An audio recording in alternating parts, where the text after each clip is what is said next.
All right, man. Let's get this show on the road. Get this out the way. Let's talk about Canelo leaves PBC. Canelo Munguia next. Terence Crawford is free. Give us free, Toby. Give us free. Kunta, kunta, kunta. But let's talk about it, man. Thumbs up the video, share the video, subscribe to the channel. Next subscribe button is the bell icon button. Hit all notifications. Increase your chance, get notifications. We go live or drop video. We here for a good time, not a long time. Y'all know what it is. So yeah, we got the news on Canelo tonight that he's moving on from the PBC now. Allegedly, there's supposed to be some one last meeting between the PBC and Canelo Alvarez to see what's really going on, like Marvin Gaye with the bag, all that type stuff. Apparently, Al Heyman had until a certain time to put the money in, escrow account. Canelo gave him another week extension. He didn't want to do it. Now, if you had to ask me, just strictly from a speculation standpoint, if you had asked me what I thought was going on between Al Heyman and Canelo Alvarez, I really think that they already colluded with Canelo on the zone side of things and told him basically, um, make him give you 35 million for Charlo. You know what I'm saying? Make him give you the bread for Charlo. If just keep pushing that Charlo fight, Charlo fight, Charlo fight. Eventually, he probably gonna fold. You can. That's a breach of contract, and you can come back to the zone. You know what I'm saying? And for the most part, what he did was he took one of their best fighters in Jamel Charlo, dropped his stock like it was hot, dropped his stock like it was hot. And now, for the most part, you don't have the Charlo twins. They ain't big names no more. He knocked off Caleb Plant. He ain't the big name no more. You know what I'm saying? Errol Spence then lost. You know what I'm saying? So for the most part, that's what happened when go agreed over everything. That's exactly what happened. When you go with greed over everything, that's exactly what happened. When you choose to go with greed over everything, and that's what Al Heyman did. Al Heyman sold out to greed. Al Heyman sold out for the bag.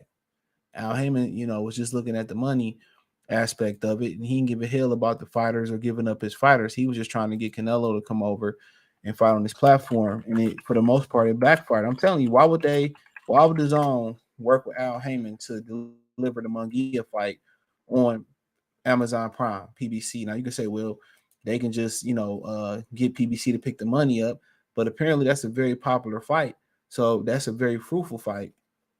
And with that being a very fruitful fight, um, it just made a lot of sense for them, just to keep it on the zone. And I'm pretty sure, and I'm assuming they told them that, look here, man, just keep asking for Charlo, keep asking for an egregious amount of money to fight Charlo, and at the end of the day, you ask for that egregious amount of money to fight Charlo, do that.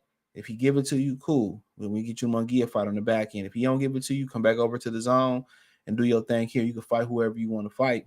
And I was hearing Town talk about how they lowball Benavidez, but Benavidez also took the lowball offer, $5 million, and Canelo didn't want to fight him. So I mean, so much stuff to unpack here.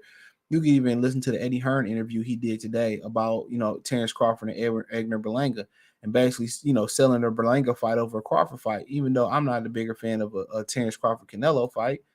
We all know that. But at the end of the day, Crawford is a more competitive and a better fight than Edgar Berlanga.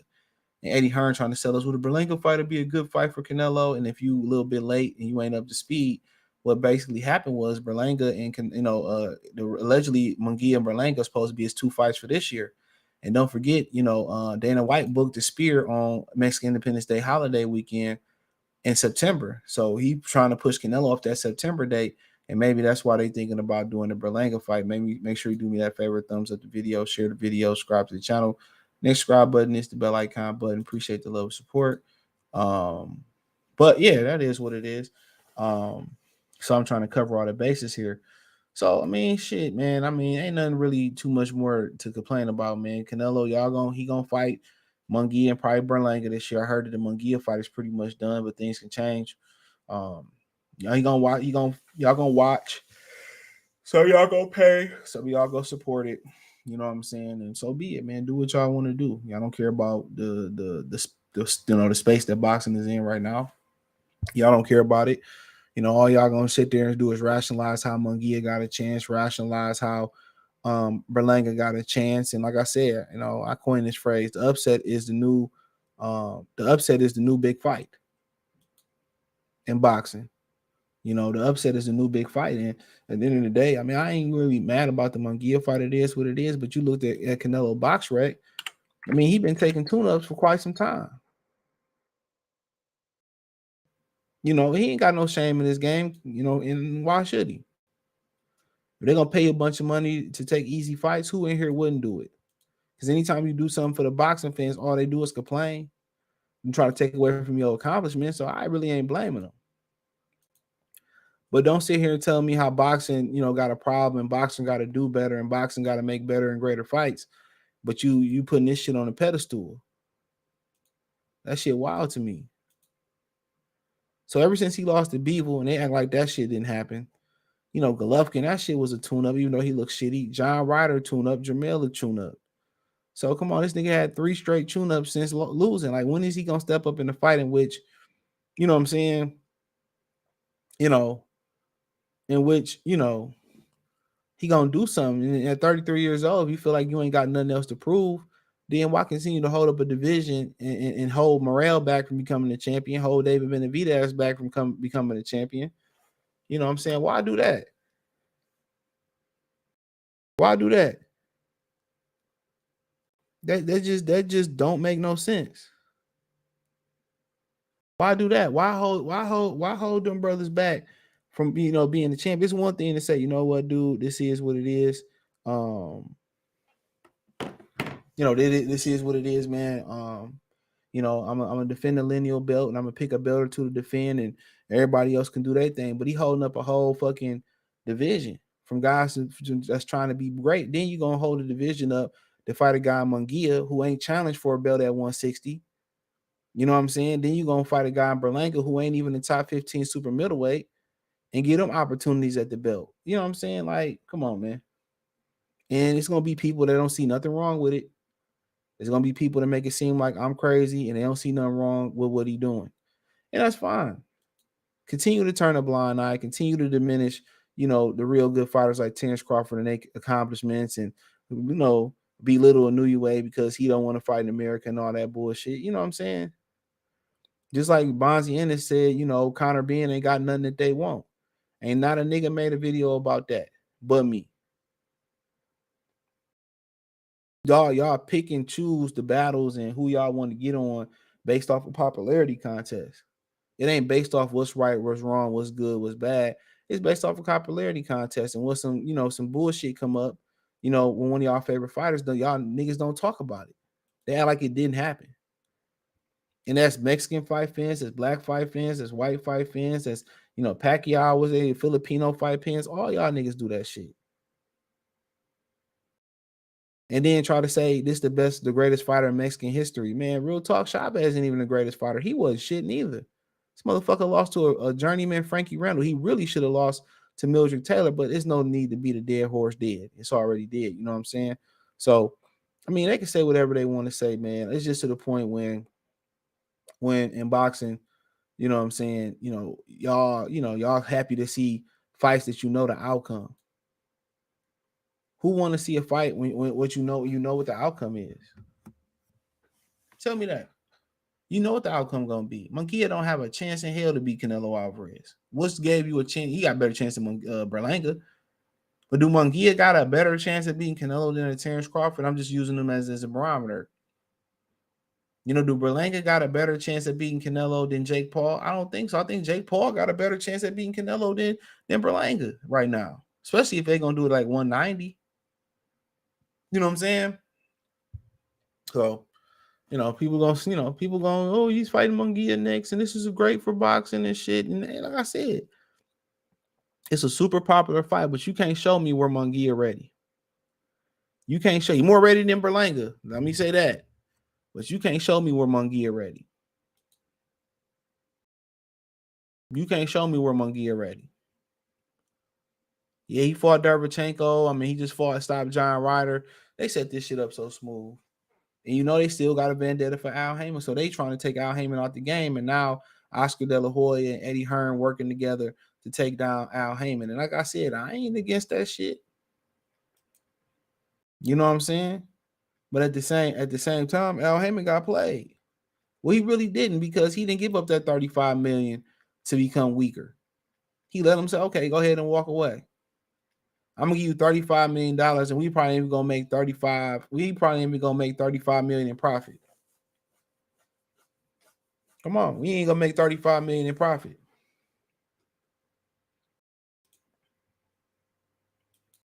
So I mean, shit, it is. I mean, and no, everybody's looking at it as, where, PBC is on the ropes, PBC is down, PBC is trash, PBC is this, that, and third, and that's cool.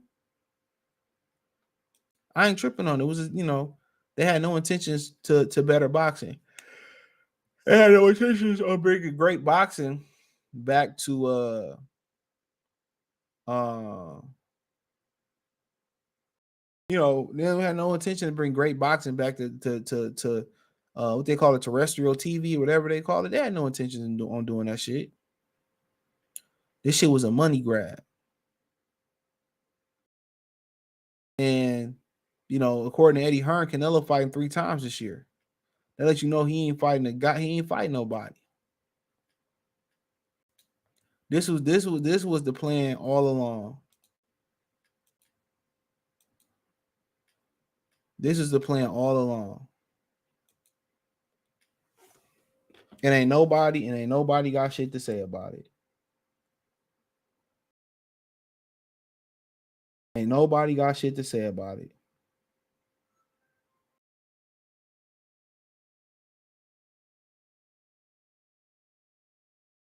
Ain't nobody got shit to say about it.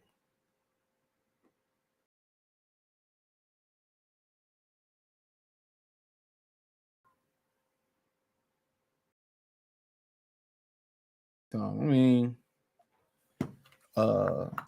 but nonetheless, man,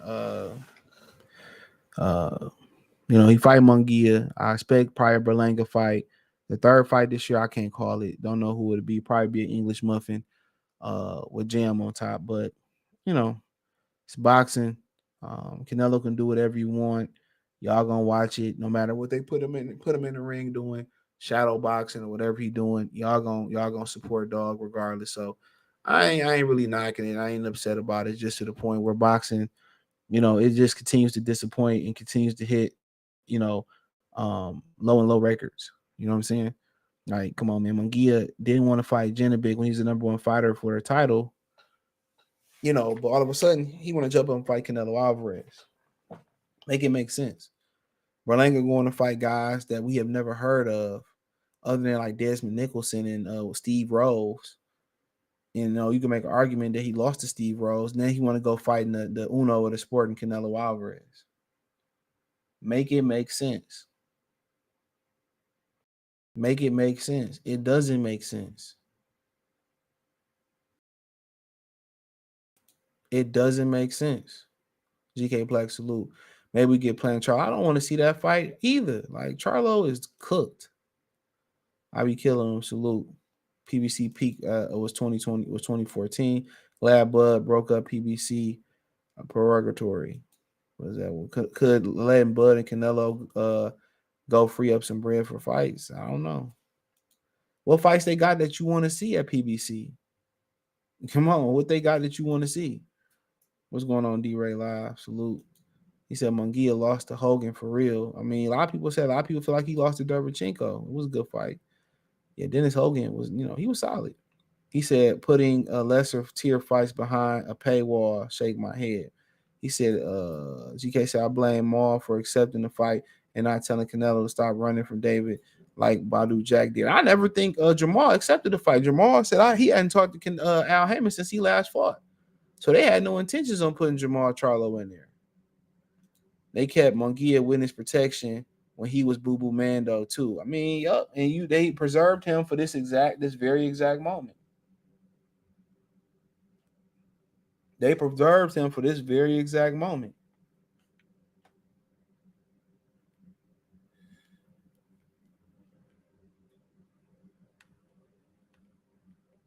You know what I'm saying?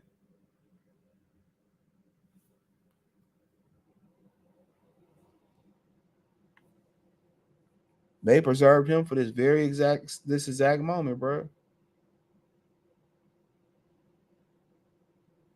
Let's keep it real. They preserved him for this very exact moment. You know. So, when y'all stop supporting it, sucker shit, it is what it is.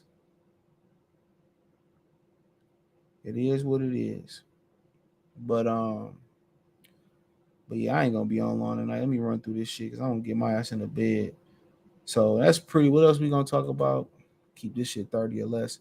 I mean, Canelo Munguia. I mean, leaving PBC in the hole. Let's talk about that. We pretty much broke down the Munguia fight. Leaving PBC in the hole. I mean, it is what it is, bro.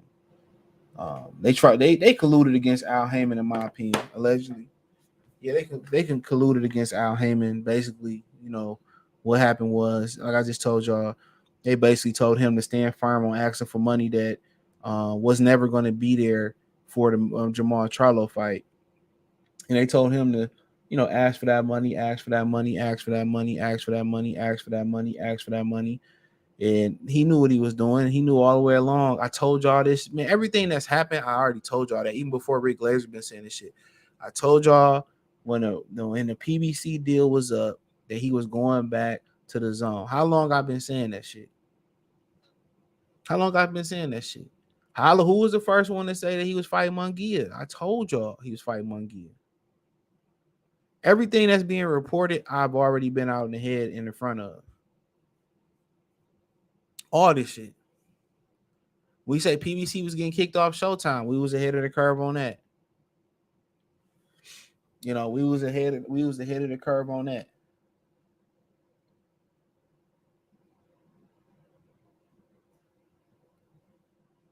Come on. We was ahead of the curve on that. So, like I continue to tell y'all, bro, I've been up on all this shit, bro.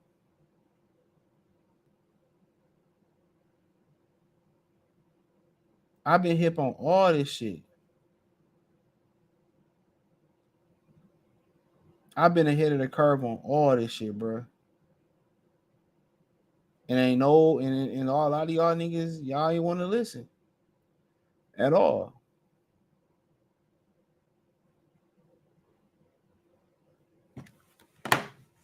So ain't none of this shit new. I mean, PBC really made the smart move, and the smart move was not giving in. They was trying to get PBC to play them. They was never going to negotiate a Munguia fight on PBC. Canelo was Charlo or no. Charlo, no fight. Charlo, no fight. That was the play to get back over to the zone. Now he put a Atlantic Ocean size between him and Baby Benavidez. Now Benavidez on the wrong side of the street. Man, Canelo is a bitch on so many levels, dog. Y'all just don't even understand, bro.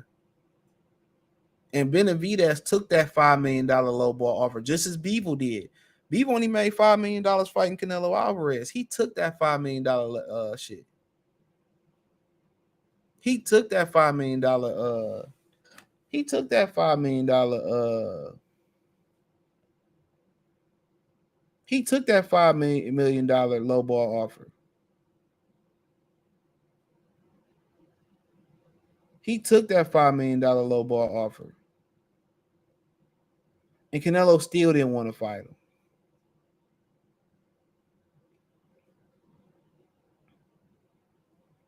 He still didn't want to fight him.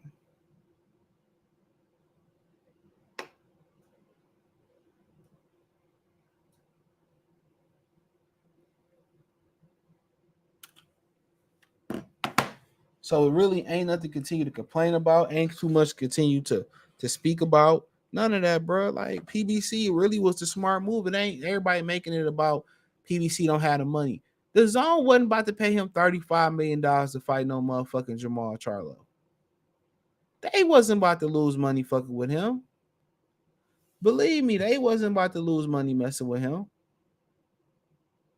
They were not about to lose money messing with Charlo. His intentions was always to go back to the zone.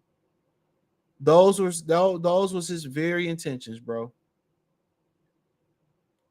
His intentions was to always go back to the zone. Like it or not, those were his intentions. Was to go back to the zone. They're gonna let him beat up on all the English muffins he want to. They're gonna let him beat up on all the bums he want to. And that's exactly what's gonna be allowed to happen. And y'all gonna watch the shit.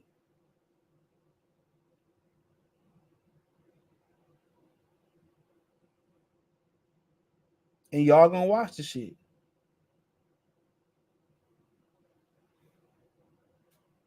So I ain't really got too much more to say, bro. It is what it is.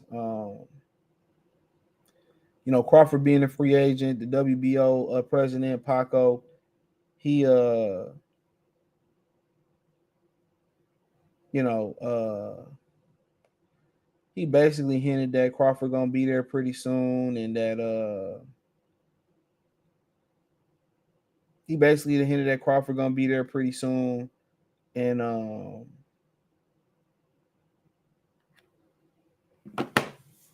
that he could hint that he could challenge Tim Tszyu for the WBO title. I heard that Tim Tszyu Thurman winner was supposed to fight Errol Spence Jr. Maybe he planned on putting this mandatory in for Tim Tszyu. PBC don't have the best relationship with the WBO. Paco did get credit to Keith Thurman, said he's a good fighter, that Tim Tszyu could have his hands full and all that shit. So we'll fuck around and see, man. But for the most part, that's probably what Terence Crawford gonna do now. From Eddie Hearn is saying that Terence Crawford, don't want to fight. Canelo don't want to fight Terence Crawford. Don't make no sense. So basically, what happened was Canelo shook the spot. It got too hot over there. When you start talking about people like David Benavidez, David Morrell, Terence Crawford, he didn't want to fight those guys. Now the same people that's talking shit about PBC and not having a bag and Canelo fight anybody, then we all gonna start pushing for Canelo to get in there and fight get his rematch and get his lick back versus Dimitri Bivol. So when's the push gonna be start for Canelo Alvarez to get his lick back versus Dimitri Bivol? I say it again. When is the push gonna be start back for Canelo Alvarez to get his lick back versus Dimitri Bivol? Since he going on that side of the street, shouldn't that be, especially if people beat Arthur better be at? Come on. Because Arthur better be at when he on ESPN. And you see Benavidez position himself to be the WBC 175 interim champion. But a lot of time in boxing, they already know what people's next move is. They know better BF probably gonna try to go up to cruiserweight and get a title. And might even try to go to Bridgerweight. He's talked about going up to heavyweight. Don't know how that's gonna work, but he's talking about going up to heavyweight to get a title. So he already know that better BF gonna shake the spot. And according to him, he already put the Beast by Dre on Bivol and sparring. He feel pretty confident that he could beat Bivol himself. And if better BF beat Bivol, then that you look at the 175-pound landscape, ain't shit there. Canelo ain't coming back up there. You look at 175 for David Benavidez, ain't nothing absolutely there. Look here, it ain't nothing there. So it's kind of a smart move. If better BF win and move on, I mean, who else is there? No, nobody's there to fight. So can't nobody, could Boati beat him? I doubt it. Callum Smith, you talking about retiring? All these motherfuckers, I ain't never heard of Connor Wallace and Goosevick ain't shit. He be fighting him. So to be honest, it's smart. It was a smart move. It's a smart move.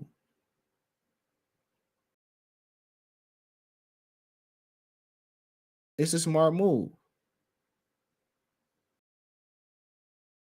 Eddie Hearn don't low key. Eddie Hearn been part of the Bob Arum crew of trying to, black out Terence Crawford. He don't never had nothing nice to say about the man for real. Nothing. You see, he ain't trying to say, well, I got Conor Ben. He ain't trying to give up shit to the man. I don't understand how you can position Berlanga to get in there and petition for Berlanga to get a fight. In Berlanga, he pulls some, he Puerto Rican, he pulled a little bit of a crowd, but in my opinion, I don't really see Berlanga like that. And maybe I'm tripping, maybe I'm in the minority, But I don't really see Berlanga like that. Am I tripping?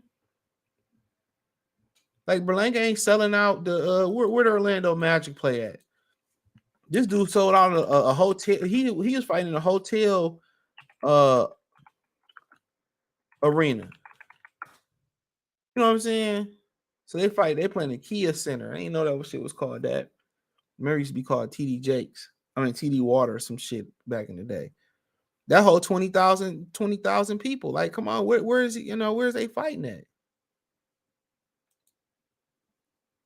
Come on. So at the end of the day, y'all can continue to, say what y'all want to say and believe what y'all want to believe. If y'all continue to support this sucker shit going on in boxing, y'all support it. A lot of y'all supported the long marination of Crawford and Spence when I kept telling y'all, don't do it. Push for it now. Now everybody want to go in retrospect. We was talking about PBC being on some bullshit. Y'all was defending PBC. Now y'all saying PBC, it was, oh, it's bullshit. And we was telling y'all that from the fucking beginning. We was telling y'all that shit from the beginning. And ain't nobody want to listen.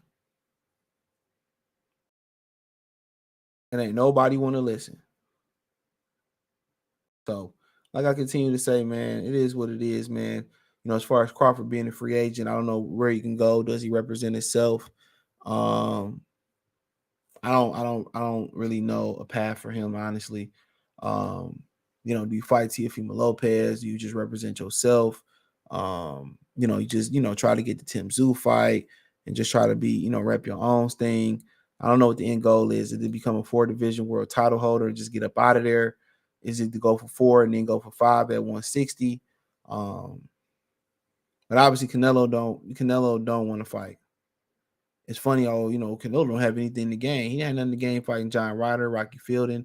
He had nothing to gain versus a lot of guys that he done fought. So what the fuck they got to do with the price of tea of China? He had nothing to gain versus Jamel Charlo. Nobody talk about how he had a lethargic Jamel Charlo had been out the ring for a year with a broken hand. He couldn't even stop him. He couldn't even cut the ring off on him. You know what I'm saying? He wasn't no running from Muhammad Ali, nigga. I mean, not from Muhammad Ali, from Mike Tyson. Mike Tyson was coming regardless. Pause. You had to protect your neck. Canelo ain't that good, bro. And I keep telling y'all that shit, man. Y'all can believe what y'all want to believe. He's had a complex about his skills. He want to be a black fighter. He not. He don't have the feet. He don't have the sauce. He don't have the wrist. He don't have the swag. You know what I'm saying? And I never fight another Mexican, but here you go again. That's why I had to try to never say never in some of the things and most of the things that I say, because you never know how life is gonna change. I never know. But I try not to say never, man. But for the most part, I don't know. Crawford is probably maybe represent himself, probably get a 4th title, and probably retire. I don't think him going up to 68 and position himself to get the Canelo fight, because Canelo mandatories is when he won them. Because everybody want a piece of that pie, everybody want a piece of his pocket. And boxing need reform. Boxing need reform, man. It really do. But that's pretty much all I got, man. I ain't staying on long, man. I'm gonna take my ass to bed, man. Appreciate y'all for supporting the channel. Just thumbs up the video, share the video, subscribe to the channel, man. And this will be on the podcast in the morning. Peace.